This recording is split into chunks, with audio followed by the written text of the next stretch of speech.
Tony Talks. Okay, ready. Tony Talks. Pwede na yan.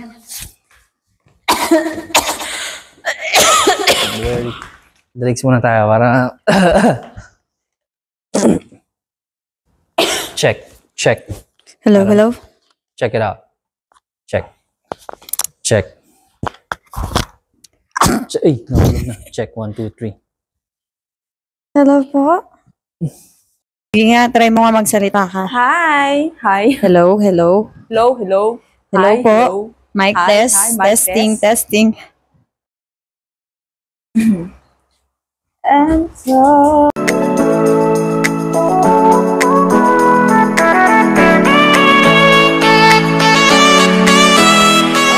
Hello guys, once again, nandito na naman tayo sa aking vlog. At ngayon, gagawa tayo ng video about the Easter. Nag-celebrate tayo ng Easter last time, di ba? So, tatanungin natin yung mga kapatiran ko sa pananampalataya kung naiintindihan ba nila yung ginawa ni Jesus sa cross of Calvary. Di ba? Alam nyo ba kung anong ginawa ni Jesus sa cross? Jesus died for you and me. So, hindi naman kasi lahat ng tao naiintindihan yung ginawa ni Jesus sa cross. So, tanungin natin kay Jocelyn. Introduce ko muna sa inyo yung aking kasama. Maganda kong kasama. Ang kapatid kong napakaganda, si Jocelyn Santos. So, ipakilala mo ang sarili mo, kapatid. Hi! Taga saan ka sa Pilipinas? Ano mo na pangalan mo? Ako po si Jocelyn. Pati edad. Oo, sige, sabi mo na. 31 years old from Baler. Hindi pala. Single? Aurora. Single. Alasya. Single. Taga saan ka sa Pilipinas? Parang hindi parang yung single, parang dalawang isip pa.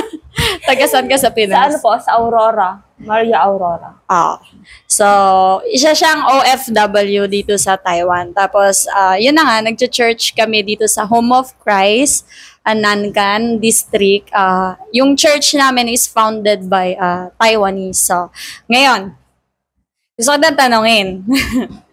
Naintindihan mo ba yung ginawa ni Jesus sa cross na namatay siya? Actually, dati hindi ko siya naintindihan nung hindi pa ako Christian eh. Kasi parang, narinig ko lang namatay si Jesus. So, hindi ko alam kung bakit siya talaga namatay. Hindi mo alam kung bakit siya namatay. Yung malalim na dahilan niya, hindi ko talaga alam. Kasi nung naging Christian na ako, yun nga naririnig ko na si Jesus daw namatay para sa matubos tayong makasalanan. Kasi di ba, wala namang pinanganak na or walang nilikhaan Diyos na perfect. Yung walang kasalanan. Ano yun? Wala naman talagang ganun eh. Meron man si Jesus lang yun. Kasi nga di ba Lord siya, God, yun. Pero dati, tingin mo sa sarili mo, makasalanan ka na ba? Feeling ko dati, feeling ko hindi ako makasalanan eh. Parang yung sa akin, nung hindi pa ako Christian, sabi ko, pag hindi ako nagmura, hindi ako naging... Nakapatay. Oo, pag hindi ako nakapatay, hindi ako nagnakaw. Feeling ko, mabait ako, wala akong kasalanan, gano'n. Pag naging Christian ako, alam mo, may mga kasalanan pala na naiintindihan na, kasalanan pala yung nagawa ko. Nag-isip lang ako na masama sa kapwa ko. Kasalanan na pala yun. So, yun, di ba? Ang liit lang niya na parang nino-normalize lang natin pero hindi natin ang kasalanan pala. Para sa akin, yung namatay si Jesus is para, nung naging Christian ako, doon ko siya mas naintindihan na namatay si Jesus para sa mga kasalanan natin. Kasi kung hindi siya mamamatay, wala. Hindi tayo mabibigyan ng eternal life. So, ngayon, inaamin mo na makasalanan ka? Inaamin ko na makasalanan pala ako. Yun nga, every Sunday ako nag-church, tapos may kasalanan pa din pala ako, nakakagawa pa din ako ng mga kasalanan na minsan nga hindi ako aware na, kasalanan pala yun. Nagagawa ko, ganun. Oo, may mga ganun na kapag... Kasi, di ba, hindi naman talaga tayo, lalo na po, pag hindi tayo nagbabasa ng Bible, mas lalong hindi tayo nagiging aware na yung mga bagay na akala natin normal lang. Nakikita natin sa iba parang normal lang naman siya na hindi natin alam na kasalanan pala siya. Nakala natin, wala lang, ganun. So, pag nagbasa tayo ng Bible, saka natin mas maiintindihan yung mga bagay na maliliit lang, pero kasalanan pala talaga siya. Ganun po. So, di ba, naniniwala ka na makasalanan ka. Tapos, si Jesus namatay dahil sa kasalanan mo. So, yung kanina nabanggit mo yung eternal life. Paano ka mabibigyan ng eternal life? Yun. Ano ba yung eternal life? Ano muna yung eternal life? Eternal life, yun yung buhay natin. walang hanggan. Yes. Buhay na hanggan. Very good. Diba, literal. Eternal life. Yung Tagalog, buhay na walang hanggan. Diba? Galing. Ang eternal life po, diba, ito yung buhay natin ngayon. So, sabi nila, yung buhay, yung eternal life, or yung buhay natin sa susunod na buhay na to, yun yung ginagawa na, yun yung kabayaran na ginagawa natin ngayon. Kung ngayon mamumuhay tayo sa kasalanan, syempre, pag namatay tayo, kung i-judge kung saan tayo mapupunta, kung sa impyerno ba or sa heaven. Ganon. Impyerno? Hell or heaven kasi yon. English. Heaven or hell. Binaliktad na ulit. So, yun. Kapag ngayon namuhay tayo sa kasalanan, although makasalanan naman talaga tayo, doon nabibase kung mapunta tayo sa heaven or hell. Ibig sabihin, sabi mo eternal life. Paano mo makukuha yun? Paano ka makakaroon ng eternal life? So, ganito lang yun, guys. Para sa pagkakaintindi ko as a Christian, kasi di ba si Jesus Christ, once na tinanggap mo siya sa buhay mo, syempre hindi lang tinanggap. Kasi lahat naman tayo is pwedeng tumanggap. Di ba? Lahat tayo may karapatan. Pag tinanggap mo siya, pag sinunod mo yung utos niya, pag, alam mo yun, namuhay tayo na Christ-like, sabi nga. Yung namuhay tayo kung paano namuhay si Kristo. Although, tayo, hindi naman talaga tayo magiging perfect. Hindi tayo magiging sinless. Yun. Magkakasala pa din tayo. Sa araw-araw na buhay natin, nagkakasala pa din tayo. Yung eternal life, makukuha lang natin siya pag tinanggap natin si Jesus Christ as our Lord and Savior. Doon. Magkakaroon tayo doon ng buhay ng walang hanggan. And pag, syempre, sinunod natin siya, syempre, hindi lang naman yung every Sunday tayo mag-church. Maliligtas na ako, magkakaroon na ka ng buhay ng walang hanggan. Syempre, hindi pa din yun. Pag nagbigay ka ng tithes and offering, hindi pa din yun. Hindi yun doon nasusukat. Yung may ministry ka, worship ka, usher, kahit lahat ng ministry nasa'yo, kaya mong gawin, kung, alam mo yun, wala ka kay Jesus. Kung, alam mo yun, hindi ka pa din nabubuhay ng parang Christ-like na nasabi, gumagawa ka pa rin makasalanan, nambababae ka pa din, may bisyo ka pa din, alam mo yun, yung tapong hindi mo sineseryoso yung pagiging Christian mo. Hindi ko alam kung magkakaroon ka pa ng buhay na walang hanggan. Kasi syempre, hindi lang naman natin ibibase sa, katulad nan, alam mo, hindi ka pumatay ng tao, hindi ka naloloko, pero hindi ka naman nagsisimba every Sunday, or hindi mo naman kilala si God, hindi mo naman kilala si Jesus Christ, hindi mo naman siya tinanggap. Hindi ko din alam kung magkakaroon ka ng buhay ng walang hanggan. Pero kasi kung babasahin natin sa Bible, nakalagay naman na si Lord na pag tinanggap mo siya, sinunod mo siya, then nagbabasa ka ng Bible, tapos nagpa-pray ka, kasi yung prayer is parang communication with the Lord, di ba? Parang doon ka lang doon lang kayo nakapag-usap. Parang ganito. Pag nagpa-pray ka, ganon.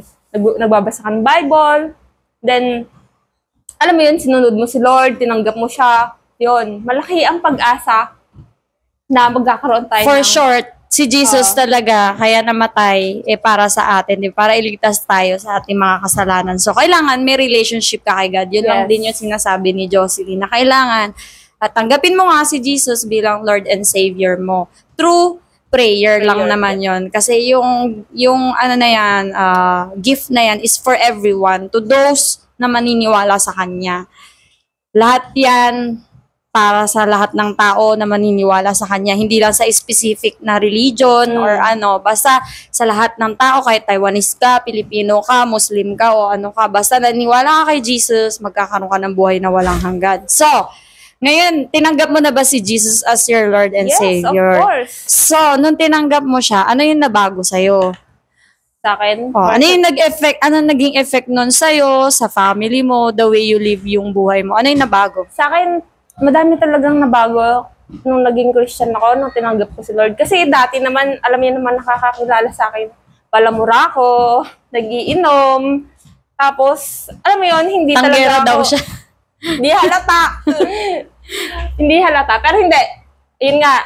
Alam mo, inaabot ako ng umaga sa inuman. Kung makapagmura ako talaga dati. Grabe. Oo. Parang nagiging lahat ng salita mo, nagiging normal na talaga yung may mura. Kasi, sa gano'n naman, kasi dun sa mga pinanggalingan ko is parang nino-normalize na lang yung, alam mo yun, chismisan, gano'n. Pero nung nakilala ko si Jesus, nakilala ko siya, nung nagkaroon ako ng relationship sa kanya, nung naging Christian ako. Alam mo yung tipong, yung nagsasalita lang ng masama ka. Sabi ko, ano ba naman yan? Umagahan mo ba yan? Kailangan mo na suka, gano'n. Kasi ano to, gano'n. Oo. Tapos, Sumasakit na yung tenga niya. oo, parang alam mo yun, although na, hindi naman lahat nasasabihan ko ng gano'n. Kasi once na hindi mo close yung taong narinig Hindi mo ganun, kayang sabihin hindi yun. ko kayang sabihin naman kahit paano. Umiiwas na lang ako, gano'n. Tapos ngayon, nung nakilala ko siya, alam mo yung tipong, yung syempre tayo, tao lang tayo, nasa mundo pa din naman tayo. Alam mo, hirap kontrolin ng galit. Pero pag once na naging Christian ka, although hindi ko pa naman siya nagagawa lagi, di ba? Pero napapansin ko naman sa sarili ko na, alam mo yun, tipong once na chismisan, medyo, alam mo yan, Nalayo na. nalayo na lang tayo. Pag nagagalit tayo, syempre, May control na din. alam mo yung tipong, hindi ko pwedeng sabihin sa kanya kasi baka ma-offend siya, ganun. Alam mo, nagkakaroon tayo ng self-control. Kasi isa yan talaga sa kailangan natin eh. Siyempre, sabi nga may may nabasa ako. May naringgan, ewan ko kung nabasa or naringgan ko siya. Sabi niya, alam mo ba, si Lord, hindi niya ibibigay sa'yo yung, yan, katulad ng, yung anger, yung bilis magalit. Hindi niya ibibigay sa'yo yun. Hindi niya ibibigay sa'yo na maging mabait ka. Alam mo yung kaya nga tayo may Holy Spirit kasi yung binigay niya Holy Spirit niya sa atin para ma-practice natin yung gano'n na self-control, Para magre-rely ka ngayon sa Holy Spirit sa Holy Spirit. Hindi sa sarili mo. Hindi sa sarili mo. Alam mo yung sa Holy Kasi pag wala kang Holy Spirit, pag may, alam mo yun, pag may meron ka lang narinig na hindi maganda, lalo siyempre, tayo, mga manggagawa lang din naman. Pag may narinig kang hindi maganda Pipintig yung tenga mo. alam mo yung tipong gusto lang, susugurin ko na to, ganon. Pero pag may Holy Spirit ka kasi parang hindi ito yung gusto ni Lord na gawin ko. Ganon. May nagre-remind na sa'yo. Alam mo yung tipong nararamdaman mo talaga siya na hindi, kahit nagalit ka na, mas better na lang na huwag ka na lang umimik, ganon.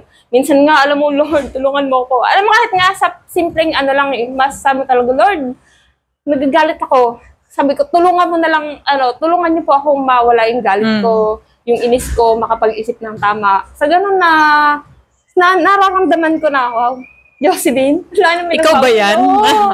Kasi dati hindi, alam mo siya, sabi ko nga before, bully din naman ako kahit pa paano. Hindi na naman. Kahit pa paano?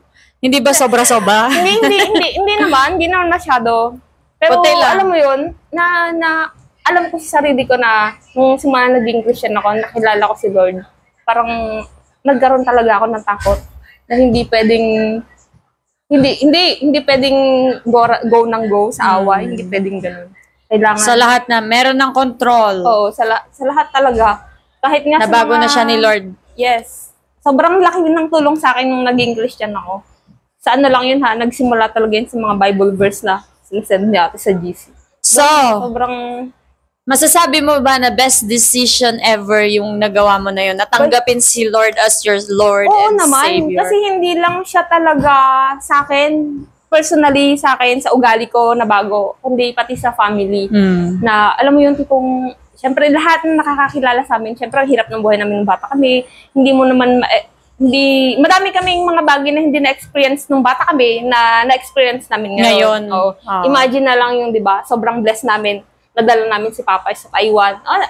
Imagine, ang dami talaga. Imagine, hindi namin lumos maisip ate na magagawa May experience namin. niyo yun. Yung magkaroon nga lang kami ng sariling bahay at lupa, hindi namin talaga alam na dati kasi nakikitira lang kami or nangungupahan, yung pamana ng mga lolo at lola ko sa magulang ko nawala. May pamana. Di ba? Pero nawala. Dati yun, nawala.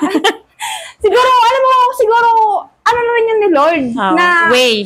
Way na rin niya nakunin yung lupa ngayon. Alam mo kung Para bakit? mag-rely kayo sa kanya bakit? din. Alam mo kung bakit? Kasi pag-aaway-awayan ng pamilya ko yan. Kaya maganda na rin na, alam mo yun, kanya-kanya kayo na alam ko na hindi kayo mawalan man kayo ngayon sa susunod na panahon. Alam mo yun, pag nakita namin si Lord. Na-experience, na-encounter nyo si Lord. Nakilala nyo. Bibigyan niya kami ng, alam mo yung mas better kesa dun sa nawala. Ayun na yung sinasabi na siksik, liglig, at umaapaw. So, Grabe. kung hindi mo nakilala si Lord, nasaan ka kaya ngayon? Sa Pinas, tanggera pa din. Ay, nakakahiyang i-share yun. Alam mo, di ba? Nahiyan ako i-share yun ngayon. Pero syempre, hindi pa din naman. Kasi, 'Di ba? Kung hindi ko naman siya i-share, paano niya malalaman na ganun pala yung naging buhay ko? Na paano nila malalaman na nabago pala ako ni Lord, 'di ba? Kaya, alam mo, minsan hindi din ako nahihiyang i-share na, nangyari ako dati. Ganito siya Inumaga ako sa inuman. Pero, kung hindi dahil sa mga ganong experience ko, syempre, paano nila malalaman na hindi na ako nagiinom? Hindi nyo makikita yung transformation niya, di ba? Tapos hindi nyo makikita na buhay talaga yung Diyos namin. Sobra, ate. Diba? Basta, alam mo, pag iniisip ko kung gaano ko ka binago ni Lord, na-amaze talaga ako, hindi lang physical. Spiritual. Spiritual, sobra. Kasi alam mo yung tipong sa maliliit lang na bagay na Lord, wala na akong ganito, Lord. Wala na akong pera. Pero alam mo, okay lang kahit wala kang pera. Gigising ka na lang buo. Actually, may wala peace. Hindi ako naman problema. May satisfaction at saka may peace ka na din. Alam mo, tipo, hindi, sabi nga nila, wag mo isipin yung bukas. Kasi, di ba, yung para sa araw lang ito. Yung araw na to is magkakasya sa'yo, ganun. Alam, hindi ko talaga siya iniisip yung bukas. Kasi alam kong si Lord, alam kong gagamit siya ng hindi man tao, mga company. Gagamit siya ng company. Gagamit siya ng company na gano'n, na alam mo, i-bless ka niya. Sabi nga, hindi ka nilalagay ni Lord yan kung wala siyang gustong ituro sa'yo. Diba? May purpose lagi. Yes. So, ano yung gusto mong iwanan na lesson or encouragement sa mga manonood? Para sa akin siguro, yung buhay natin before, yung buhay natin ngayon, sabi nga nila, wag mo nang yung blessing na natanggap mo nung nakaraang taon 2020, wag mo nang isipin yun. Yung mga struggle, sufferings mo nung mga nakaraang taon, wag mo na isipin yun. Para sa akin kasi, yun is yun yung ginamit ni Lord para, ito ka ngayon, tanggapin mo lang siya, sabi nga ni Tito, tanggapin mo lang siya sa buhay mo, tanggapin mo siya bilang Lord and Savior ng buhay mo. Kasi hindi lang naman ikaw yung i-bless niya. Personally, hindi lang ikaw, hindi lang yung buhay mo, kundi buhay ng pamilya mo, minsan nga yung buhay ng mga kaibigan mo, mga kakilala mo, ng mga taong nakapaligid sa'yo. Alam mo, maa-amaze ka kasi, alam mo yun, hindi lang ikaw yung binibless niya, pati yung mga tao sa paligid mo. Then, syempre, para sa akin naman, tanggapin lang natin si Lord. Kasi hindi naman malaking kawalan yun sa buhay natin. Kung hindi, malaking bagay yun para sa atin, para sa mga Christian, ganun. Malaking bagay para sa atin na, alam mo yun, makilala at matanggap. Alam mo yung tipong down na down ka na, huwag ka sa tao lalapit. Kay Lord. Kay Lord ka lumapit. Kasi, alam mo yung tao, wala namang magagawa yan. Although, tutulungan ka niya. Pansamantala yung tulong na may bibigay. Pero meron din naman ginagamit si Lord ng mga tao para i-bless ka, di ba? Mga, anong tawag doon? May mga instruments si God na ginagamit para sa tulungan ka. Alam mo yun? Tapos yung iba nga, ginagamit, katulad ako, ginamit si ate para makilala ko si Lord. So, ganun lang. Huwag niyong i-block yung mga tao sa paligid niyo na nag-i-invite sa church. Church na naman. Kasi yung iba, sabi nga natin, minsan kasi, alam mo, may pag nag-i-invite tayo, no, parang naaano silang tanggapin yung invitation.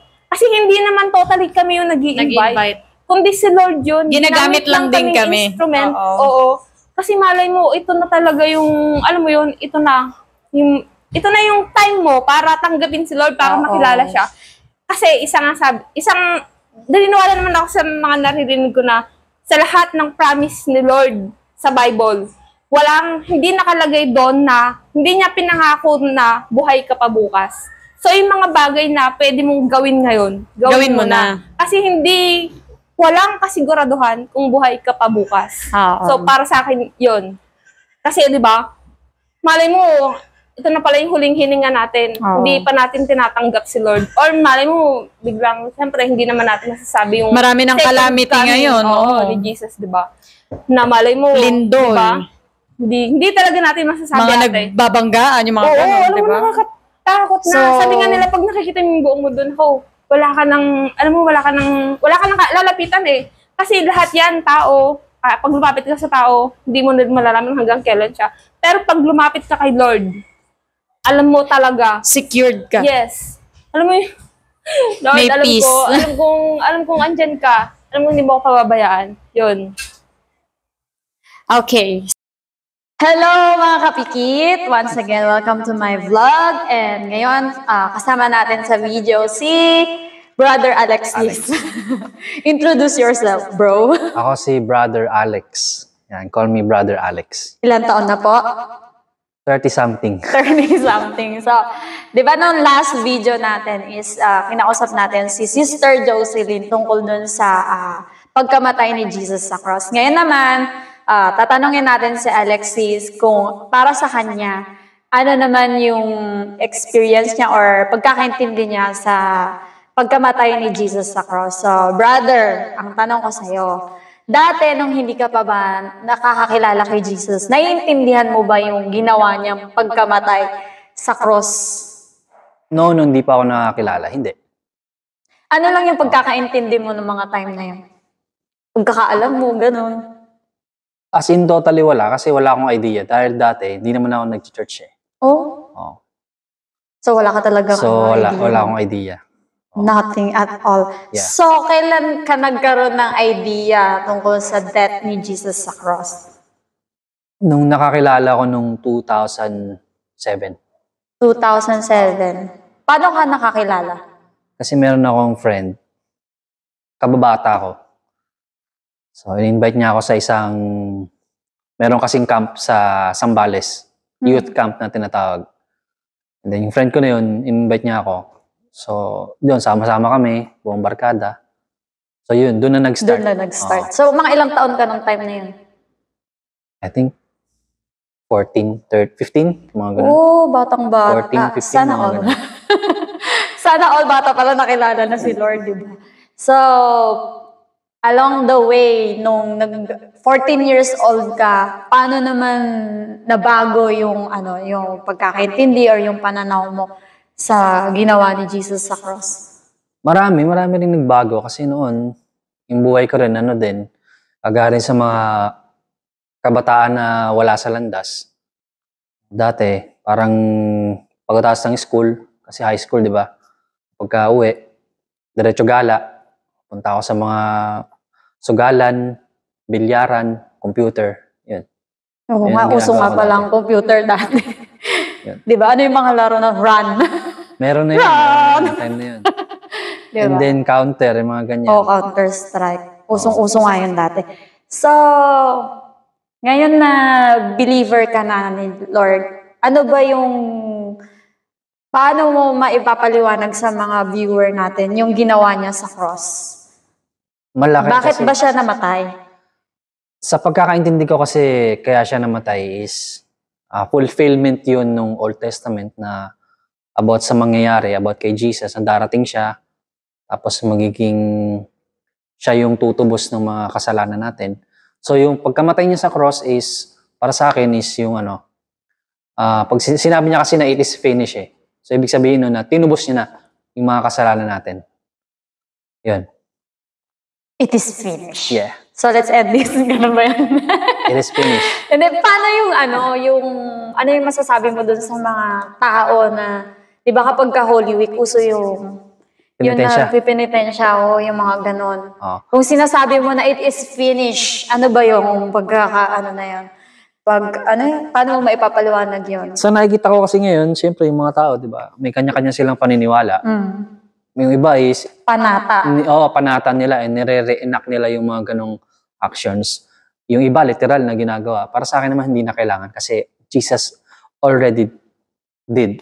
Oo. Yun. Yan na nga yun, di ba? Kaya nga sinabing it is finished. Hindi Yeah. mo na kailangan gawin yung mga ganong bagay para lang mapatawad ka ni Kristo. Yeah. So, si Jesus namatay na para hindi mo na kailangan pagdaanan yung mga ganon. Ang kailangan mo na lang is tanggapin siya. Yeah. So, ngayon na naiintindihan at naunawaan mo na yung ginawa ni Jesus sa cross, which is to die and save you from your sin. Yeah. Ano naman yung nabago sa'yo nung tinanggap mo si Jesus bilang Lord and Savior mo? Dati, as a teenager, siyempre, ganun ang buhay mo, di ba? Gala, sugal, tapos computer games, addiction. Malaki rin yung pagbabago kasi unti-unti siyang nawala. Unti-unti siyang nalihis yung focus mo instead na after mo ng school, punta ka ulit sa mga dati mong ginagawa. nawala na kasi Saan ka na pumupunta? diretso na sa church kasi Oo. kasama mo yung mga barkada mo, practice kayo ng instruments. So, ganun ang ginagawa mo. So, diretso ka na sa church, Oo. hindi na sa computer shop. Hindi na. Sana all. Sa mga addict sa computer dyan.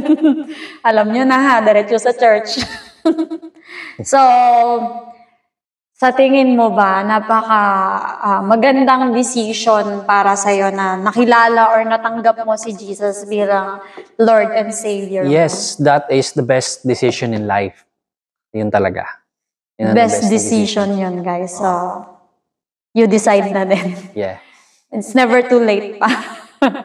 So, ano yun naman yung maibibigay mo na word of encouragement para sa mga tao na nanonood? Ano yung maiiwan mong aral sa kanila? Life lesson or... Life lesson, kapit lang kasi lahat ng mga nangyayari sa buhay mo, positive man yan or negative, yan ang ginagamit ni Lord na way para makilala mo siya. Mapalapit ka sa Kanya. So, kahit na naman yan, mabigat man or magaan yung mga nangyayari sa'yo, manalig ka lang. Yun. Di ka niya iiwan. Yeah. Yes. Kapit ka sa Kanya. So, ayan. Thank you guys for watching. Thank you, bro. Thank you. Mauulit pa to. More. Marami pang video na magagawa yan.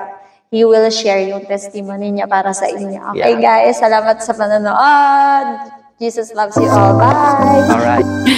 Thank you for watching, guys. Naway na bless kayo sa shiner ng ating kapatid. And mauulit pa to. May imbitahan pa natin siya sa susunod. Akala ko talaga ang tatanong mo yung tinanong mo kanina. Buti na lang talaga kasi hindi pa ako ready sinagot. Hindi. Paano tayo word of encouragement tayo. So, thank you for watching. Salamat yun.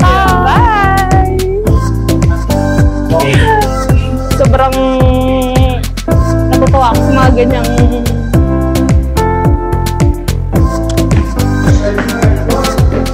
Opo. Okay na. Apa. Okay, 1, 2, 3, 1, 2, 3, 1, 2, 3, go. 1, 2, 3, go.